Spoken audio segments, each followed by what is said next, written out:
Imagine earning money in a way that's as thrilling as it is unusual. In Florida, the gig economy takes a wild twist where you can literally cash in by capturing snakes. Yes, you heard that right. While many opt for driving with Uber or delivering meals with DoorDash, Floridians have embraced a more adventurous side hustle, becoming snake hunters in the Everglades. The Florida Python Challenge, an annual event that just concluded, is a 10-day escapade where participants traverse the swamps and mangroves of South Florida in search of Burmese pythons. This year, Aaron Mann and his team managed to capture an impressive 87 snakes, earning him a cool $1,000.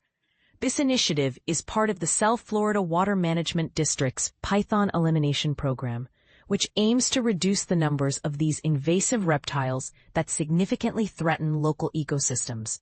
The problem began in the 1990s when pet owners released their unwanted snakes into the wild. With no natural predators, the python population boomed, wreaking havoc on native wildlife. To combat this, the district has not only sponsored hunts, but also introduced innovative methods like deploying 40 robotic rabbit decoys. These robo-bunnies, equipped with heat signatures and scents, cleverly lure pythons into traps. The python hunt officially started in 2013, and earlier this year, a new reward system was introduced to incentivize hunters further. The top prize is $1,000, with additional bonuses for capturing exceptionally large snakes. For example, a snake exceeding the average length of 4 feet earns extra per-foot bonuses.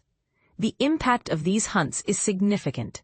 For instance, Mann's catch of 87 snakes is a stark increase from the 20 captured by last year's winner. In 2023, a massive 19-foot python was caught, which under the current reward system would have netted $425. Since 2000, about 19,000 pythons have been removed from the Everglades, showcasing the scale and success of these efforts. But here's where it gets controversial. Is hunting the best method to control invasive species, or should we explore more humane alternatives? What do you think about using technology like robo-bunnies in wildlife management? Dive into the discussion and let us know your views in the comments below.